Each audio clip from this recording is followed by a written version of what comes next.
퇴근길 시사 프로그램의 완결판. 최영일의 YTN 뉴스 정면 승부.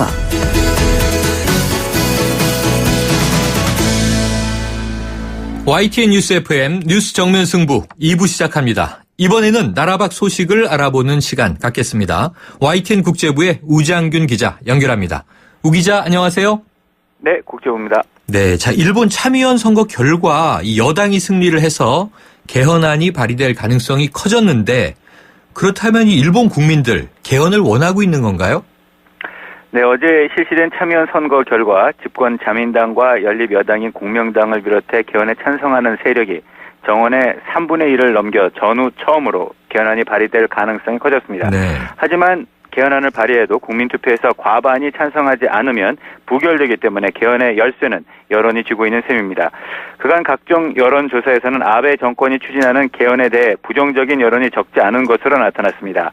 NHK가 어제 벌인 투표소 출구조사에서 헌법 개정이 필요하다는 응답은 34%, 필요 없다는 답변은 32%였고 36%는 어느 한쪽을 택할 수 없다고 반응했습니다. 교도통신의 출구조사에서는 아베 정권 하에서 개헌에 반대한다는 의견이 50%, 찬성한다는 의견이 39.8%로 집계됐습니다. 일단 개헌안을 발의했다가 국민투표에서 부결되면 이는 정권의 역풍이 될 수 있으므로 아베 총리는 여론을 개헌 쪽으로 충분히 몰고 간 뒤에 승부수를 던질 것으로 보입니다. 네, 일본 민심 지켜봐야 되겠군요. 자, 이 중국 네티즌은 90%가 이 사드 결정과 관련해서 한국에 대한 제재가 필요하다. 이렇게 생각한다는 여론조사가 나왔군요. 네, 한미 두 나라의 고고도 미사일 방어 체계 사드 주한미군 배치 결정에 중국 정보 당국이 강하게 반발하고 있는 가운데 중국 네티즌 10명 중 9명이 한국에 대한 제재가 필요하다고 생각하는 것으로 나타났습니다. 인민일보 자매지 환구15가 실시한 사드 한국 배치 결정과 관련해 한국 기업과 기관을 제재해야 한다는 제안을 지지하는가라는 온라인 투표 결과를 보면 오늘 오전 현재 90%가 지지하고 10%만 반대를 선택한 것으로 집계됐습니다. 중국은 지난 8일 사드 배치 결정 발표 후 긴급 성명을 낸 데 이어서 9일에는 왕이 외교부장이 사드 배치는 그 어떤 변명도 무효하며 큰 잘못을 저질러서는 안 된다고 강력히 경고했습니다. 환구15는 앞서 지난 9일 사설을 통해서는 한국과의 경제 교류 단절, 사드 찬성 정치인들의 입국 제한과 군사적 대응 등 5가지 조치를 제안했습니다. 네, 바로 이어지는 인터뷰에서 중국 현지 연결해서 한번 입장을 알아보도록 합니다. 자, 의학 소식 하나 보죠. 이 조산 때문에 임신 중 운동은 피해야 한다는 통설을 반박하는 연구 결과가 나왔다고요? 네. 임신 중 임산부의 유산소 운동은 안전하며 통설과 달리 모체와 태아 모두에 유익하다는 연구 결과가 나왔습니다. 네. 미국의 메디컬 뉴스투데이는 미국 필라델피아 토머스 제퍼슨 대학 의과대학 메르겔라 박사팀이 모두 2천여 명의 임신 여성을 대상으로 한 연구 논문 분석 결과 유산소 운동을 일주일에 3-4번 규칙적으로 한 그룹의 정상 분만율이 그렇지 않은 그룹보다 현저하게 높았다고 전했습니다. 운동을 한 그룹의 정상 분만율은 73.6%로 하지 않은 그룹의 67.5%보다 높았고 제왕절개 분만율에 있어서도 운동 그룹이 17.9%로 운동하지 않은 그룹 22%에 비해 낮았습니다. 또 운동 그룹은 임신성 당뇨와 고혈압 발생률도 낮은 것으로 나타났습니다. 이 같은 연구 결과는 조산 위험 때문에 임신 중 운동은 피해야 한다는 것이 통설이란 그러한 통설을 뒤집는 것입니다. 네, 자, 이 연구 결과가 맞다면 임신 중에 이제 임산부들이 운동을 많이 하는 것이 좋다 이런 이야기인데 조금 지켜봐야 되겠군요. 자, 이번에도 의학 소식인데요. 이게 조금 이 희망적인 내용이네요. 호주에서 에이즈가 치명적인 질병인 시대는 이제 끝났다 이런 선언이 나왔어요? 네. 호주의 주요 과학자들과 에이즈 관련 단체들이 해마다 에이즈 진단을 받는 사람이 매우 적다며 에이즈가 치명적인 질병인 시대가 끝났음을 선언했는데요. 네. 호주에서는 에이즈 사망자 수가 절정기인 1990년대 초반에는 연간 약 1000명이었지만 이제는 사망자가 없습니다. 호주의 한 교수는 우리는 에이즈를 모니터조차 하지 않는다며 에이즈와의 싸움이 여전히 진행 중이지만 에이즈에 걸리는 게 기적인 것처럼 돼버렸다고 말했습니다. 네. 멜버른 대학의 샤론 루인 교수는 1990년대 중반 처음 개발된 항 레트로바이러스제가 완전히 상황을 바꿔놓았다고 설명했습니다. 항 레트로바이러스제가 에이즈 바이러스 HIV가 에이즈로 진전되는 것을 막으면서 HIV에 감염된 사람이 더 오래 건강하게 살게 됐다는 것입니다. 하지만 호주의 전문가는 에이즈의 종식이 곧 에이즈 바이러스의 종식은 아니라며 아직도 에이즈 전염을 막지 못하고 있는 국가들을 지원하는 게 중요하다고 말했습니다. 네, 그렇군요. 지금까지 국제부에서 전해드렸습니다. 네, 오늘 소식 고맙습니다. 지금까지 YTN 국제부의 우장균 기자였습니다.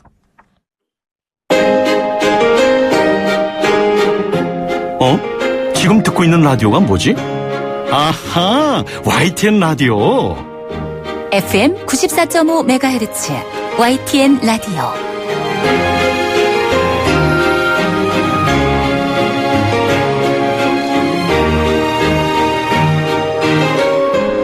네, 이 미국의 고고도 미사일 방어 체계, 바로 이 사드의 한반도 배치 결정 이후에 한중 관계를 걱정하는 목소리가 큽니다. 중국 외교부 사드 배치 결정 발표 직후에 단호한 반대 입장을 밝힌 데 이어서 왕이 외교부장이 어떤 변명도 무기력하다. 한국 친구들이 냉정하게 생각하기 바란다. 이런 발언을 하기도 했습니다. 조금 전 외신에서 전해드린 대로요. 이 환구시보의 사설을 근거로 해서 또 중국의 경제보복 가능성이 언급되고 중국 네티즌들의 여론도 심상치 않은 것으로 전해드렸는데요. 이 사드 배치 결정을 바라보는 중국의 속내는 무엇이고 어떤 대응이 예상되는지 중국 동아대학교의 우수근 교수 연결해서 이야기 나눠보겠습니다. 우 교수님 나와 계시죠? 네, 안녕하십니까. 우수근입니다. 네, 안녕하세요. 자, 그동안 이 중국 정부 사드 배치에 대해서 일관되게 반대 입장을 밝혀왔는데요. 그래서 이 사드 발표 직후에 나온 중국 외교부의 성명이나 또는 왕이 외교부장의 발언 등이 당연한 수순으로 여겨지기도 합니다. 현지에서 보시기에 이 중국이 이 문제를 얼마나 민감하고 심각하게 받아들이고 있나요? 네, 중국에 대한 도발이다. 실망감을 넘어서 분노를 금할 수 없다라는 도발이라든가 분노 풍계. 제가 중국에 14년째 살고 있습니다만 네네. 중국이 우리나라에 대해서 이런 표현을 중국 당국자들이 이런 표현을 쓴 것은 처음일 정도로 강경한데요. 네. 중국의 입장에서는 한국도 잘 알다시피 사드라는 것은 중국의 최대 적국인 미국이 주도하는, 그렇기 때문에 중국의 국가 안보에 매우 큰 타격을 초래한 사안임에도 불구하고 어떻게 한국 정부는 우리 중국과 다른 방안 등에 대해서 긴밀한 논의조차 제대로 하지 않은 채 이렇게 결정할 수 있겠는가. 이것은 정말 중국에 대한 도발이다 라고 매우 강경한 모습을 보이고 있습니다. 아, 그렇군요. 우리가 지금 여기서 느끼는 것보다 훨씬 심각하게 말씀을 해주고 계신데요. 자, 이 왕이 외교부장이 스리랑카를 방문 중인 상황에서 현지 언론과의 인터뷰에서 나온 말이랍니다. 이 한국 친구들이 냉정하게 판단해달라. 친구들이라는 표현에 좀 눈길이 가는데요. 어떤 의미로 해석하는 게 좋을까요? 네, 매우 이례적인로 이런 표현을 사용했는데, 네. 이것은 아무리 그래도 지금 중국은 한국과의 관계 개선을 바라고 있다라는 것을 담기 위한 것입니다. 네. 중국의 입장에서는 이와 같은 결정은 한국 정부의 결정이고, 하지만 한국에는 일반적인 한국 사람이나 양식 있는 한국인들 중에는 사드가 동북아 정세에 너무도 좋지 않다라는 것을 잘 알고 있는 사람들도 많을 것이기 때문에 바로 그와 같은 사람들로 하여금 한국 정부의 지금 결정을 다시 한번 심사숙고하게끔 해달라고 호소하기 위한 것이죠. 네. 이를 통해서 친구라는 표현을 통해서 중국 정부는 한국인들에게 대해서 중국 정부가 강경한 것은 현재의 한국 정부이지 친구, 이웃 국가인 한국 사람들, 한국에 대한 것은 아니다라는 것도 어필하기 위한 그런 의지 표현이라고 생각할 수 있습니다. 자, 한국 정부의 결정과 한국인들을 조금 분리하는 이 의미다라고 말씀해 주셨는데요. 자, 중국 현지에서는요. 이게 우리한테도 아까 불만이 쏟아지고 있다, 분노감까지 가고 있다 말씀하셨지만 우리보다 이 미국에 대한 좀 불만이나 분노가 더 큰 건 아닌가요?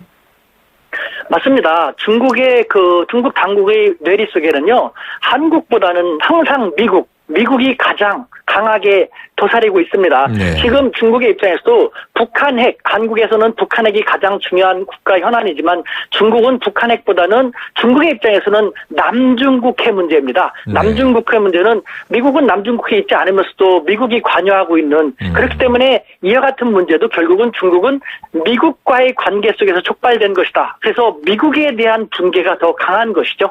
네. 자, 미국에 대한 이제 분개 혹은 뭐 적개심이라고 표현할 수도 있겠습니다만 이 G2 국가 간의 또 국가 대 국가의 어떤 대립이겠죠?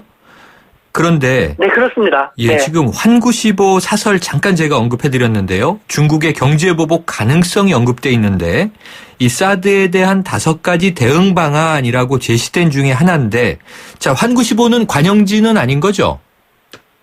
맞습니다. 우리는 냉정해질 필요가 있는데요. 네. 환구15에 좌우돼서는 안 됩니다. 네. 우리가 일본의 산케이 신문에 너무 크게 좌우돼서 산케이 신문을 키워주고 있다라는 바보 같은 소리를 듣듯이 네. 환구15는 확실히 말해서 중국의 상업지입니다. 아. 돈을 벌어서 경영하지 않으면 안 되는 네. 그렇기 때문에 상당히 자극적인 보도를 일삼는 것이 환구15인데 이런 환구15를 중국의 공식인 것처럼 환구15만 많이 인용해서 한다는 것은 우리가 얼마나 중국을 잘못 파악하고 있는지 를 스스로 자인하는 결과밖에 되지 않거든요. 네. 중국 정부의 입장을 파악하기 위해서라면은 환구15가 아닌 인민일보 혹은 신화통신 등을 볼 필요가 있습니다. 환구15는 중국이 지금 이와 같이 붕괴하고 있구나, 그러한 목소리도 있구나라는 것을 파악하는 정도에 그칠 뿐이지 네. 그것에 좌우돼서는 안 될 것입니다. 네, 교수님 말씀하신 대로 이게 좀 뭐 상업지가 갈등을 뭐 선동하는 측면이 있다고 전제하고요. 그러면은 지금 말씀하신 정부 관영지, 신화통신이나 인민일보 등은 어떤 수위로 언급하고 있나요? 아직은 담담하게 사태의 추이를 관망하고 있습니다. 네. 한국에 대해서 실망했다. 이와 같은 그 판단은 좀 경솔하다라는 선에서 보도하고 있지 환구15와 같은 그런 보도는 전혀 찾아볼 수가 없습니다. 아, 그렇군요. 자, 그래서 지금 이제 당장 우리나라 국내에서는요, 이 중국이 무역 보복에 나서는 거 아니냐 이런 이제 우려, 걱정 많아지고 있는데요. 교수님이 보시기에는 혹시 경제 보복의 가능성 어떻게 보세요? 네, 그 경제 제재도 이것은 중국이 국가안보에 그 치명적인 영향을 초래한다고 판단하기 때문에 네. 경제 제재 조치도 뭐 포함될 수 있을 것이다, 취해질 아하. 수 있을 것이라는 생각은 가능합니다만 네. 그렇다고 당장 취해질 가능성은 매우 적습니다. 그렇게 간단한 문제가 아니거든요. 네. 예를 들면 지금 동북아, 중국을 둘러싼 동북아 상황을 보면은 동북아에서 중국과 우호적인 관계를 유지하고 있는 것은 우리 대한민국 하나밖에 없습니다. 즉 중국의 입장에서는 동북아의 최후의 보루가 대한민국인데 대한민국마저 무작정 적으로 돌려선 안 되거든요. 네. 그렇기 때문에 경제 제재 조치를 섣불리 끊을 수는 없습니다. 다만 상황이 계속 나빠지게 되면은 간접적인 경제 제재 조치를 하나씩씩 취할 가능성은 있고 확실히 말씀드릴 수 있는 것은 지금 형태가 지속된다면은 지금 현재 중국에서 우리에 대한 의미가 가장 좋고 따라서 우리 기업이 중국 시장 진출이 그 어느 나라 기업보다 가장 좋은 상황인데 네. 그럼에도 불구하고 이와 같은 상황이 지속되면은 한중 관계의 경제 관계, 비즈니스 교류는 더 깊게, 더 좋게 확대되어 나갈 수는 없을 것이라는 것은 단호히 말씀드릴 수 있을 것 같습니다. 네, 당장은 가능성을 낮게 보십니다만 이런 상태가 지속된다면 이라는 조건인을 달아서 나빠질 수도 있다고 말씀하셨어요. 자, 지난 2000년에 이 마늘 파동 기억나는데요. 그때처럼 될 가능성은 어떻게 보세요? 그와 같은 직접적인 상황까지 아직 가진 않았습니다. 네. 발표된 지가 며칠 되지 않았고 네네. 그다음에 중국 정부는 내심 한국 정부가 이렇게 단호하게 강경하게 나가는 것이 아니라 다시 한번 중국 정부가 여러 가지 협상을 하거나 상황을 좀 돌렸으면 좋겠다라는 생각이 없지 않습니다. 그렇기 때문에 뭐 과거와 같은 그런 극단적인 제재 조치를 급히 취하고 나올 것은 쉽지 않을 거라는 생각이 듭니다. 네, 교수님이 지금 말씀하셨지만 중국의 입장에서 상황을 돌린다라고 하는 것은 사드 배치를 다시 없었던 일로 돌린다는 의미잖아요. 지금 사드 네, 배치는 그렇습니다. 지금 이번 정부에서 결정한 방침이고 내년 말까지 실전 운용을 전제로 배치하겠다고 하는 건데 만약에 이 배치가 그러면 뭐 취소되거나 무효화되지 않으면 아까 말씀하신 이 상황은 지속되는 거지 않습니까? 어떻게 보세요? 맞습니다. 예, 그와 같은 상황이 지속되면요, 그야말로 중국 정부 입장에서는 최악의 시나리오입니다.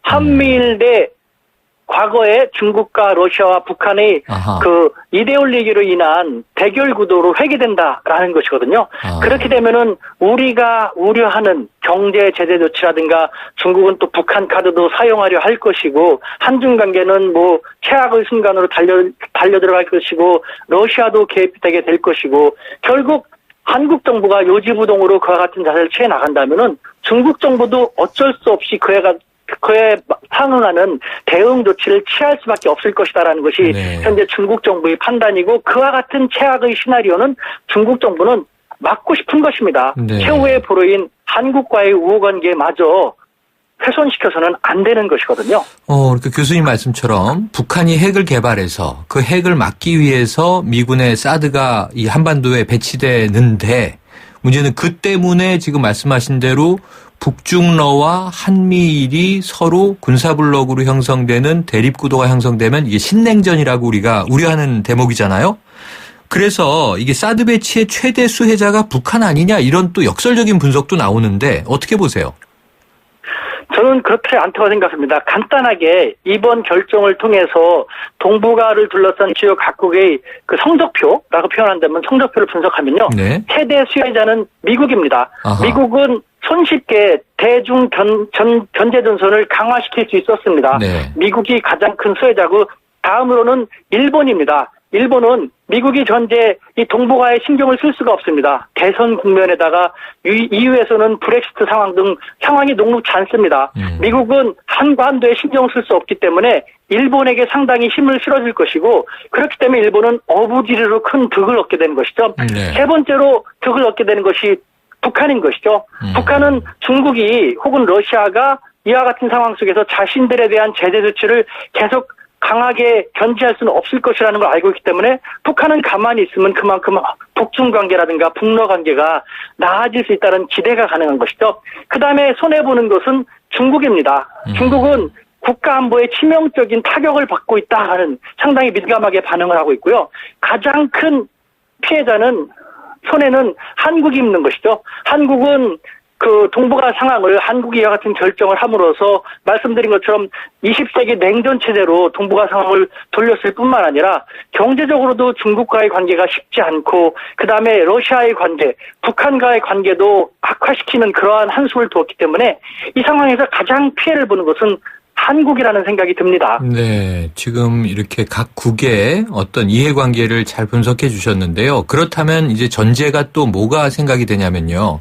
지난주에 한미 당국이 사드 배치 결정을 발표할 때 그 대목 안에 보면은 이 철저하게 이번에 한반도에 배치되는 사드는 북한 핵을 대상으로 한 것이다. 라고 이제 주변 국가, 중국과 러시아에 명확한 메시지를 줬는데 중국은 이것을 결국 믿지 않고 있는 건가요? 그렇습니다. 그 중국의 입장에서 바라볼 때 사드는 북한 핵을 대피하기엔 혹은 한국이 북한으로부터 위협을 느끼는 것 알고 있습니다. 북한 위협에 대비한 것이라면은 사드를 굳이 배치할 필요가 없다는 것이죠. 네. 왜냐하면은 사드와 같은 역할을 레이더 기능을 충분히 하는 것이 이미 한국의 오산 공군, 미국 공군 기지에도 있고 일본의 오키나와 기지에도 있는 등 사드를 굳이 배치하지 않아도 네. 북한에 대한 견제 전선은 경계망은 상당히 갖추고 있다는 것이죠. 그럼에도 불구하고 사드를 도입한다는 것은 한국이 주도적으로 하는 것이 아니라 중국의 견제 전선을 강화하기 위한 미국의 압력에 못 이겨서 한국이 그것을 결정을 내렸다라는 그런 측면이기 때문에 네. 중국의 입장에서는 사드는 북한을 위한 것이 아니라 미국이 중국에 대한 봉쇄, 견제 전선을 강화하기 네. 위한 것에 불과하다라고 단정적으로 생각할 수밖에 없는 것이죠. 한미 당국의 발표에도 불구하고 사드에 포함되어 있는 이 엑스밴드 레이더라고 하는 것이 결국은 중국을 들여다보기 위한 게 아니냐 이렇게 이제 느낀다는 거죠. 자, 이 걱정인데요. 아까 말씀하셨지만 지금 남중국해에서도 중국과 미국의 좀 군사적인 이 입장이 대치하고 있지 않습니까? 내일 바로 중국과 필리핀 간의 남중국해 영유권 판결, 이 네덜란드 헤이그 상설중재재판소에서 이제 벌어지고 있는 건데요. 그 판결이 예정돼 있다고 하는데, 자, 중국의 대응에 대해서 이 남중국해 문제는 어떤 변수가 되나요? 사실 내일의 중재 결정에 대해서 중국은 현재의 정황을 판단할 때 중국에게 불리하게 나올 것이라는 것을 이미 생각하고 있습니다. 그렇기 때문에 지금과 같은 사드 결정이 그와 같은 결정에 대해서 어떤 영향을 미칠 것이라는 특별한 생각은 하지 않습니다만, 다만 중국, 이웃국가 중국인 우리가 이와 같이 골치 아픈 상황에 있음에도 불구하고, 즉 미국이 중국에 대한 대중 견제정선을 다각적으로 강화시키고 있음에도 불구하고 그동안 우호 관계를 잘 유지했고, 중국은 중국 나름대로 최선을 다해서 한국과의 우호 관계를 유지하고 심화시키기 위해서 노력을 했음에도 불구하고 한국이 이와 같이 힘든 중국에게 또 한 방을 먹였다. 라는 생각을 하고 있기 때문에 중국은 한국 정부에 대해서 그만큼 더 섭섭함을 뛰어넘어서 분노할 수밖에 없다라는 것이 중국 당국자들의 입장인 것이죠. 자, 지금 어쨌든 양국의 입장 차이가 큽니다. 오늘도 한민구 국방장관은요, 애초부터 이 사드 문제에 대해서 검토될 때부터 러시아와 중국에 누누이 소통을 했다라고 얘기를 하고, 그 당사국들은 소통하지 않았다, 소통이 부족했다라는 입장이고 반대 입장인데, 결국 우리가 좀 걱정되는 거는요, 다시 환구시보를 한번 인용할 수밖에 없는데, 오늘 온라인 여론조사에서 응답자의 90%가 한국에 대한 경제 제재를 지지했다는 건 여론은 그만큼 지금 나쁜 게 사실인가요? 맞습니다. 우리가 환구시보에 너무 좌우될 필요도 없고, 또 환구시보를 보는 사람도 그와 같은 성향이 있는 사람들이라는 것을 감안하더라도, 이 사드가 중국의 국가안보에 좋지 못하다라는 것은 일반 중국인들도 다 알고 있습니다. 그럼에도 불구하고 한국 정부가 이와 같은 결정을 했다는 것에 대해서 무엇보다도 제가 가장 현지에서 살면서 우려되는 것은 바로 이와 같은 중국 민심이 우리 한국에 대해서 이반된다라는 것. 그것이 가장 영향이 클 것이라는 것이죠. 예를 들면은 중국 정부가 공식적인 경제 제재를 취하지 않는다 하더라도 한국이 사드를 계속 배치하기 위해서 강경한 노선을 고수해 나간다면은 중국의 한국에 대한 민심은 계속해서 악화될 것이고, 그로 인해서 한국 제품의 중국 내에서의 수요도 떨어질 것이고, 한류 덕에 많이 다져진 중국 내 한국의 위상, 한국 기업의 위상도 떨어질 것이고, 요코도 한국에 대한 방문도 급락하게 되는 등 경제 제재 조치를 생각하지 않더라도 한중 관계는, 특히 우리 한국은 중국의 민심으로부터 적지 않은 타격을 받을 수밖에 없기 때문에 저는 이 민심 위반이 가장 우려됩니다. 알겠습니다. 지켜봐야겠습니다. 자, 지금까지 중국 동아대학교 우수근 교수였습니다. 비가 옵니다. 비 오는 날은 대리기사님들이 적게 출동하니까 상담원 소연이도 바쁜 날이에요. 하지만 저에게는 아직 12분의 기사님이 남아있지요. 대리운전은 지금부터다. 좌우로 정렬 2588 2588 눌러줘요 2588 2588. 아유, 세 단계 종이 또 걸렸어? 정말 제보나 하려다가 미치겠네. 내가 진작 현대오피스로 바꾸라니까. 오늘 다 날 셀 거야. 이제 스트레스 받지 마세요. 사무기기 전문기업 현대오피스가 책임지겠습니다. 사무기기의 올바른 기준 현대오피스. 안녕하세요, 임시안입니다. 시원한 폭포 소리가 들리세요? 있는 그대로의 자연스러움을 간직한 폭포처럼 맑고 깨끗한 칠성 사이다가 우리 곁에 있습니다. 변함없이 맑고 깨끗한 칠성 사이다. 네, 2부 여기까지입니다. 뉴스 듣고 3부로 돌아오겠습니다.